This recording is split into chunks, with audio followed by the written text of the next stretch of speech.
మాట్లాడారు. Okay okay okay చాలా ఇస్తాను ఎక్కువ ఇస్తాను మాట్లాడారు. ఆగండి మీరు. ఓకే ఓకే ఓకే ఇస్తాను కిరణ్ ఒక్క నిమిషం. బాలా బాలా వినిపిస్తుందండి? వినిపిస్తుంది. ఓకే ఏంటండి ఓట్ల చోరీ? ఒకటి ఫ్యాక్చువల్ ఆస్పెక్ట్ అయితే మనం బిలీవ్ చేయాల్సిన అవసరం ఉందండి. ఇది ఎందుకంటే యాజ్ అ సైకాలజిస్ట్ గా అండ్ పొలిటికల్ కన్సల్టెంట్ గా ఈ మధ్య కాలంలో గత ఒక 4-5 ఇయర్స్ నుంచి ఈ ప్యాటర్న్ ఒకటి నడుస్తుంది. అంతకుముందు మేనేజ్మెంట్ జరిగేది. బిఎల్ఓస్ ని ఇంటర్ఫిరెన్స్ లేకుండా జనరల్ గా ఓట్ ఎక్కడైనా డిలీట్ చేయాలన్నా ట్రాన్స్ఫర్ చేయాలన్నా ఫార్మ్ 6 కానీ 7 కానీ చేస్తుంటారు. కానీ ఒక వింత విచిత్రం ఏంటంటే 60 ఇయర్స్ అంటే ఇండిపెండెన్స్ వచ్చిన తర్వాత ఇన్ని ఎలక్షన్స్ జరిగినా కూడా ఇంకా ఫస్ట్ టైం ఓట్స్ వచ్చే వాళ్ళు ఉన్నారు అనేది హాస్యాస్పదం ఒకటి. రెండు, చేంజ్ ఆఫ్ ఓటింగ్ ప్యాటర్న్ లో 6 months అబో ఎవరైనా ఎక్కడైనా ఒకవేళ రెసిడెన్స్ మారిపోతే వాళ్ళు రీజన్ చూపించి ఓట్ చేంజ్ చేసుకోవడం అనేది కామన్ గా జరుగుతుంటుంది.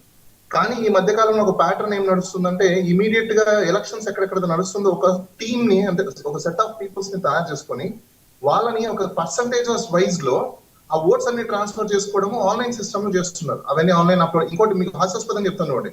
నేను నాకు ఓటు ఉన్నది ఒకటే, కానీ నా పేరు మీద నా మొబైల్ నెంబర్ మీద ఇంకో చోట నా ఓటు ఉంది. అది నాకు ఫైండ్ అవుట్ చేశాను, నేను తెలుసుకున్నాను. కానీ ఎవరు చేశారు ఏంటంటే ఇప్పుడు దాకా ఇన్వెస్టిగేట్ చేయలేదు. నేనే ఎగ్జాంపుల్ చెప్తున్నా నా పేరు మీద. అంటే ఇలాంటివి ఇంకా ఎన్ని ఓట్స్ ఉన్నాయి, ఎంతమంది ఉన్నాయి అనేది ఇస్ బిగ్గెస్ట్ క్వశ్చన్. అది డెఫినెట్ గా ఇన్వెస్టిగేషన్ చేయాల్సిన అవసరం ఉంది, ట్రూత్ ని ఫైండ్ అవుట్ చేయాల్సిన అవసరం ఉంది. అయితే సెకండ్ థింగ్, చాలా మందికి తెలియని విషయం ఏంటంటే పబ్లిక్ మ్యాండేట్ అనేది ఫెయిర్ అండ్ ట్రూ స్పిరిట్ తో జరగాలి. అన్ఫెయిర్ అండ్ బయాస్డ్ తో జరిగితే it's not in public opinion, it's only opinion of the group of people or group of political parties. That's it. దాన్ని మనము స్పిరిట్ గా తీసుకోవాలి అని అనుకుంటే పబ్లిక్ ఎంతమంది మెజారిటీలో వచ్చారు లేదు అనేది వి డోంట్ నో.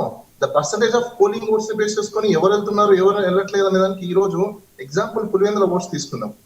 ఆ పులివెందుల్లోనే చాలా మంది స్వచ్ఛందంగా ప్రజలు బయటకు వచ్చి మీడియా దగ్గరికి పోలీసు వాళ్ళతో కూడా గొడవ పడడం మనం చూస్తున్నాం. ఏమని, మా ఓట్లు ఆల్రెడీ వేసేసారు, మా ఫింగర్ కీప్ లేదు, మేమే వెళ్ళలేదు, మేము వెళ్ళకుండా ఓట్లు ఎలా వేశారు. మనం సినిమా చూసాం ఒకటి, విజయ్, తమిళనాడులో ఉన్న హీరో విజయ్ ఒక్క ఓటు వేయలేదని చెప్పేసి హైకోర్టుకి వెళ్ళి అతను ఓటు తెచ్చుకొని క్యాస్ట్ చేస్తే మళ్ళీ రిజల్ట్ మొత్తం తారుమారైంది. అంటే ఈ రోజు సినిమాలో ఉన్న ఇంపాక్ట్స్ రియల్ లైఫ్ లో లేవా? అంటే రియల్ లైఫ్ లో ఎగ్జిక్యూటివ్ అథారిటీ కావచ్చు, లేకపోతే enforcement agencies, law and order enforcement agencies కావచ్చు, లేకపోతే election commission, state election commission, it is very joke of the state అనుకోవాలి మనము. ఇంత ఫ్యాక్చువల్ సిచ్యువేషన్స్ ప్రతి ఒక్కరికి తెలుస్తున్నా, మీడియాలో తెలుస్తున్నా, కంప్లైంట్స్ ఇస్తున్నా, నిమ్మకు నీరెత్తులాగా స్లీపింగ్ సెల్ లాగా ఒకవేళ ఎలక్షన్ కమిషన్ పనిచేస్తుందంటే కాన్స్టిట్యూషన్ ప్లస్ 243K పెట్టడం వేస్ట్ అనిపిస్తుంది నన్ను అయితే అడిగితే మాత్రం. ఎందుకంటే ఇంకా వాళ్ళకి ఇమ్యూన్ నుంచి కూడా యూజ్ లేదు. అండ్ బై ద వే మీకు ఇంకో క్రూషియల్ పాయింట్స్ నేను ఇక్కడ చెప్తాను మీకు. ఎలక్షన్ నోటిఫికేషన్ ఎప్పుడు ఇష్యూ చేశారండి? 30/7/2025. And last date of receipt of nomination 1/8/2025. Scrutiny of nomination 2/8/2025. Appeal against of order వచ్చి 3/8/2025. మినిమం పీరియడ్ కూడా లేకుండా nominations acceptance, election notification, election procedure 14 days లో కంప్లీట్ అయిపోయింది. How come it is statutory period కూడా maintain చేయకుండా ఎలా ఇది sustain అయింది నాకు అర్థం కాలేదు ఇప్పుడు దాకా కూడా. And one more thing, larger opposition party అని చెప్పుకుంటున్నా వైసీపీ పార్టీ ఏం చేస్తుందో నాకు అర్థం కాలేదు. 30/7/2025 లో నోటిఫికేషన్ ఇష్యూ చేస్తే why they are sleeping simply? దాన్ని ఎందుకు ఛాలెంజ్ చేయలేదు? ఎందుకంటే మీకు యాజ్ పర్ ఎలక్షన్ రూల్స్ ప్రకారం పంచాయతీ యాక్ట్ లో there is no minimum period. Fine, ఆ యాక్ట్ సైలెంట్ ఉన్నప్పుడు బేస్ ఫండమెంటల్ యాక్ట్ ఏది తీసుకోవాలి? ఎలక్షన్ కమిషన్ ఆఫ్ ఇండియా ఉన్న రూల్స్ ప్రకారం ఫాలో అవ్వాలి. ఆ రూల్స్ ని కూడా ఫాలో అవ్వకుండా period gap of last date of scrutiny applications దగ్గర నుంచి, విత్డ్రాల్ అప్లికేషన్ దగ్గర నుంచి మినిమం 14 days వాళ్ళకి క్యాంపెయినింగ్ చేసుకోవడానికి అనుకోవాలి. అది కూడా లేదు. అసలు ఎలా జరిగింది ఇదంతా అంటే చూసుకుంటే it is completely collusive of elections అని మనం అనుకోవాల్సిన అవసరం కూడా మనకు ఉంది. బాలా, అసలు ఈ అమరావతి అంశం ఏంటండి? అమరావతి మీద మళ్ళీ ఏదో విషయం చెబుతున్నారని జరుగుతున్న ప్రచారంలో నిజమేంత?